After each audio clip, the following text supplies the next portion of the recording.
Hello' everyone মৰমৰ ছাত্ৰ ছাত্ৰীসকল বহুতো ছাত্ৰ ছাত্ৰীয়ে ৰিকুৱেষ্ট কৰি আছিলে আৰু কমেণ্ট কৰি আছিলে যে পলিটিকেল ছায়েন্সৰ ইম্পৰ্টেণ্ট কুৱেশ্যন আনচাৰ লাগে গতিকে মই আজি তোমালোকৰ বাবে পলিটিকেল ছায়েন্সৰ প্ৰিভিয়াছ ইয়েৰ এক্সামত যিকেইটা ফাইনেল পৰীক্ষাত আহিছে সেই প্ৰশ্নকেইটা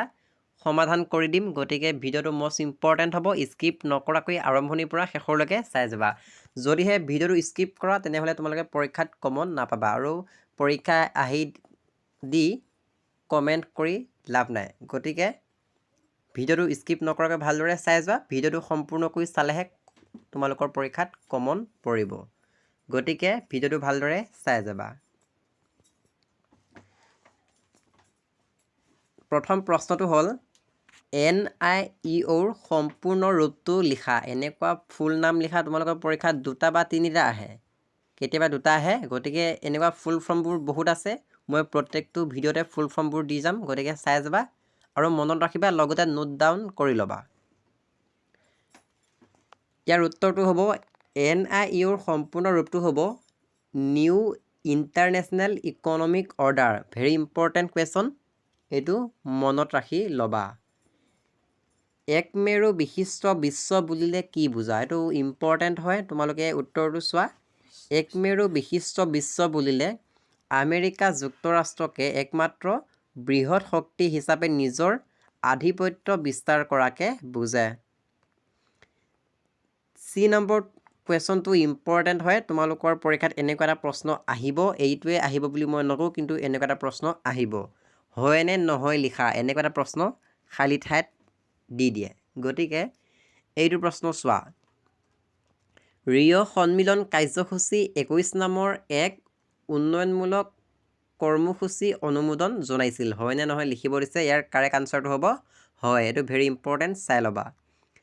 ভাৰতে ইয়াৰ অৰ্থনৈতিক সংস্কাৰ কোন চনত আৰম্ভ কৰিছিল এইটো মষ্ট ইম্পৰ্টেণ্ট ইয়াৰ উত্তৰটো হ'ব 1991 চনত পৰীক্ষাত আহিব পাৰে ৰাষ্ট্ৰসংঘৰ নিৰাপত্তা পৰিষদত ডেছ ঠাই সদস্য আছে মানে কিমানখন সদস্য আছে ইয়াৰ উত্তৰটো হ'ব 5খন সদস্য আছে ভেৰি ইম্পৰ্টেণ্ট তাৰপিছত এইটো প্ৰশ্ন চাই ল'বা উত্তৰটো হ'ব এইটো প্ৰব্ৰজনকাৰী আৰু শৰণাৰ্থীৰ মাজত দুটা পাৰ্থক্য লিখা মষ্ট ইম্পৰ্টেণ্ট তোমালোকৰ পৰীক্ষাত পাৰ্থক্য লিখা আহে গতিকে এইটো ভেৰি ইম্পৰ্টেণ্ট হয় প্ৰব্ৰজনকাৰী আৰু শৰণাৰ্থীসকলৰ মাজত পাৰ্থক্য দুটা চাবা নহ'লে তোমালোকে পইণ্ট লিখিব পাৰিবা নহ'লে এনেকৈও লিখিব পাৰিবা 3 নম্বৰ প্ৰশ্নটো হ'ল বিশ্ব বেংক কোন চনত স্থাপন হৈছিল ইয়াৰ যিকোনো এটা কাৰ্য লিখা মষ্ট ইম্পৰ্টেণ্ট বিশ্ব বেংক পৰীক্ষাত বিশ্ব বেংকৰ ওপৰত আহে গতিকে উত্তৰটো ভালদৰে চাই ল'বা বিশ্ব বেংক 1944 চনত প্ৰতিষ্ঠা কৰা হৈছিল আৰু ইয়াৰ বাকী আনচাৰখিনি ধুনীয়াকৈ দিয়া আছে প্ৰথম গোষ্ঠী নিৰপেক্ষ আন্দোলন সন্মিলন কেতিয়া আৰু ক'ত অনুষ্ঠিত হৈছিলে ইয়াৰ উত্তৰটো হ'ব 1961 চনত বেলগ্ৰেডত অনুষ্ঠিত হৈছিলে কিয়ট চুক্তি কোন চনত স্বাক্ষৰিত হৈছিল এই চুক্তি পৰিৱেশৰ কোনটো সমস্যাৰ সৈতে জড়িত আছিল ইয়াৰ উত্তৰটো হ'ব কিয়ট চুক্তি 1997 চনত স্বাক্ষৰিত হৈছিল আৰু এই চুক্তি গোলকীয় উষ্ণতাৰ সৈতে জড়িত আছিল ইম্পৰ্টেণ্ট হয় তাৰপিছত তোমালোকৰ শীতল যুদ্ধ চেপ্টাৰটো নাহে সেয়েহে এইকেইটা কুৱেশ্যন চাব নালাগে 7 নম্বৰটো ইম্পৰ্টেণ্ট ইউৰোপীয় সংঘৰ প্ৰভাৱৰ দুটা প্ৰধান ক্ষেত্ৰ উল্লেখ কৰা মষ্ট ইম্পৰ্টেণ্ট 8 নম্বৰটো তোমালোকে নিজে কৰিবা 9 নম্বৰটো চোৱা মষ্ট ইম্পৰ্টেণ্ট বৃহৎ শক্তিৰ ৰাষ্ট্ৰসমূহক সৰু সৰু ৰাষ্ট্ৰসমূহৰ মিত্ৰতাৰ কিয় প্ৰয়োজন চাৰিটা কাৰণ লিখা ধুনীয়াকৈ পইণ্ট ৱাইজ দিয়া আছে 10 নম্বৰটো চাবা ৰাষ্ট্ৰসংঘৰ পুনৰ গঠন আৰু ভৱিষ্যত সম্পৰ্কে চমুকৈ আলোচনা কৰা মষ্ট ইম্পৰ্টেণ্ট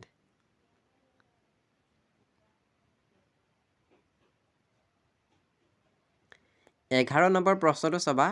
ভাৰত আৰু পাকিস্তানৰ মাজৰ শেহতীয়া সম্পৰ্ক বিষয়ে লিখা ভেৰি ইম্পৰ্টেণ্ট এনেকুৱা এটা প্ৰশ্ন আহিব 4 নম্বৰ এতিয়া ভাৰত আৰু পাকিস্তানৰ ওপৰত আহিব নহ'লে ভাৰত আৰু চীনৰ ওপৰত নহ'লে ভাৰত আৰু আমেৰিকা যুক্তৰাষ্ট্ৰৰ মাজত আহিব মুঠতে এই তিনিটাৰ পৰা এটা প্ৰশ্ন আহিব ইয়াত থাকিব 4 নম্বৰ গতিকে এইকেইটা চাই গ'লে তুমি 4 নম্বৰ পাই যাবা গতিকে এইখিনি হৈছে ইয়াৰ উত্তৰ ভালদৰে চাই ল'বা 12 নম্বৰ প্ৰশ্নটো চোৱা মানৱীয় নিৰাপত্তা আৰু স্বাস্থ্যৰ মাজৰ সম্পৰ্ক কি আলোচনা কৰা ASEAN কি ASEANৰ স্তম্ভ তিনিটাৰ বিষয়ে আলোচনা কৰা এইটো মষ্ট ইম্পৰ্টেণ্ট ইয়াৰ উত্তৰসমূহ ভালদৰে চাই ল'বা এইকেইটা হৈছে ASEANৰ স্তম্ভ যেনে ASEAN নিৰাপত্তা পৰিষদ ASEAN অৰ্থনৈতিক পৰিষদ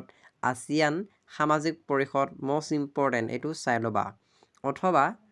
আঞ্চলিক সহযোগিতাৰ অনুষ্ঠান হিচাপে সাৰ্কৰ ভূমিকা আৰু সীমাবদ্ধতা আলোচনা কৰা সাৰ্কৰ ওপৰত প্ৰশ্ন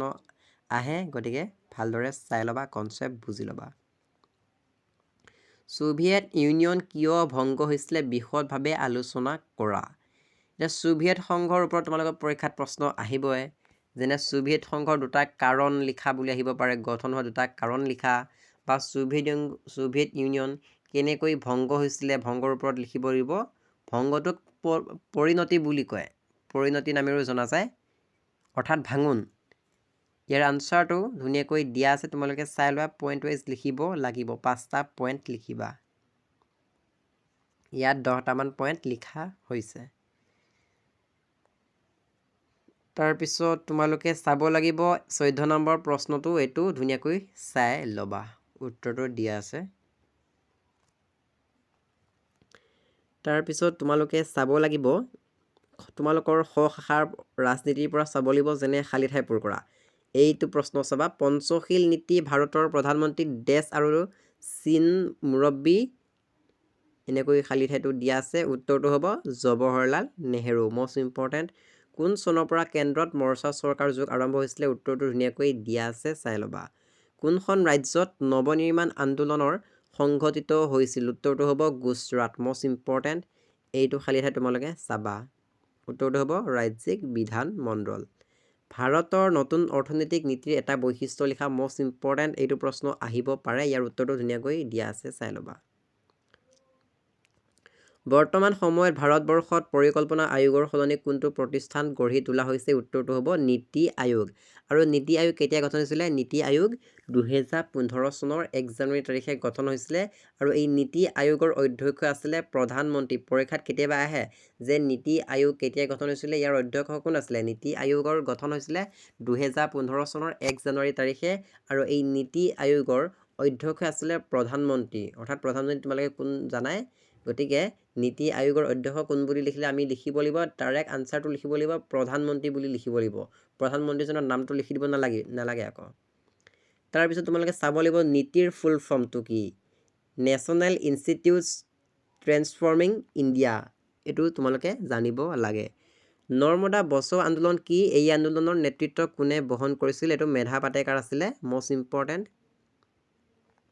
পুনৰ গঠন ৰাজ্য আইন কেতিয়া এই আইনৰ অধীনত সৃষ্টি হোৱা যিকোনো এখন ৰাজ্যৰ নাম লিখা উত্তৰটো হ'ব 1953 চনত আৰু সেই ৰাজ্যখনৰ নাম হৈছে অসম বা অন্ধ্ৰ প্ৰদেশ মষ্ট ইম্পৰ্টেণ্ট ভাৰতবৰ্ষত কোনে কুৰিদফীয়া আঁচনি প্ৰৱৰ্তন কৰা হৈছিল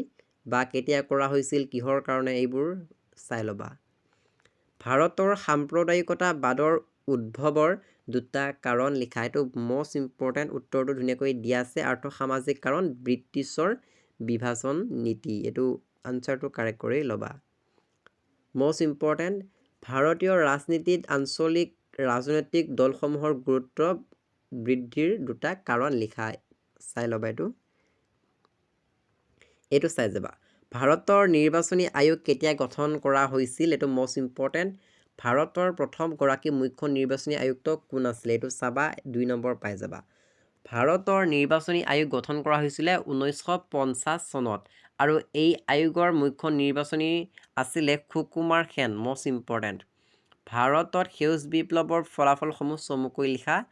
তোমালোকৰ পৰীক্ষাত সেউজ বিপ্লৱটো আহি থাকে গতিকে সেউজ বিপ্লৱ মানে কি কনচেপ্টটো চাবা লগতে ইয়াৰ ইতিবাচক ফলাফল মানে ভাল দিশবোৰ আৰু নেতিবাচক ফলাফল মানে বেয়া দিশবোৰ কি হ'ব পাৰে ধুনীয়াকৈ আনসাৰটো দিয়া আছে এইটো ইম্পৰ্টেণ্ট হয় মাদক দ্ৰব্য বিৰোধী আন্দোলনটোক নাৰী আন্দোলন বুলি তুমি ভাবা নেকি তোমাৰ উত্তৰৰ যুক্তি দিয়া মষ্ট ইম্পৰ্টেণ্ট উত্তৰটো ধুনীয়াকৈ দিয়া আছে চাই ল'বা তাৰপিছত তোমালোকে চাব লাগিব জৰুৰীকালীন অৱস্থাৰ ওপৰত পৰীক্ষাত প্ৰশ্ন আহিব পাৰে আহিব পাৰে নহয়, আহেই জৰুৰীকালীন। গতিকে জৰুৰীকালীনৰ ওপৰত কনচেপ্টটো শিকি যাবা।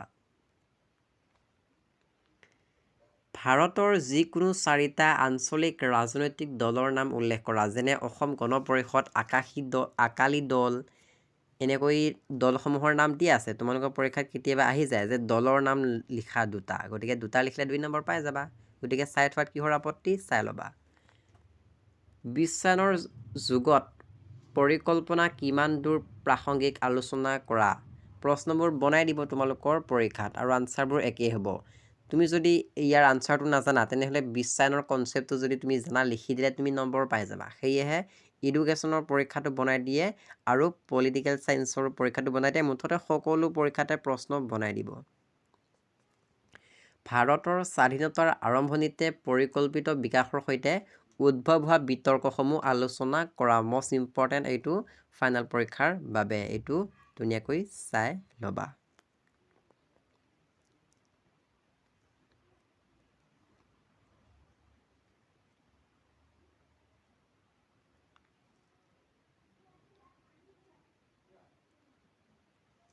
তাৰপিছত তোমালোকে চাব লাগিব এই 28 নম্বৰ প্ৰশ্নটো তোমালোকে পাৰিলে চাই যাবা।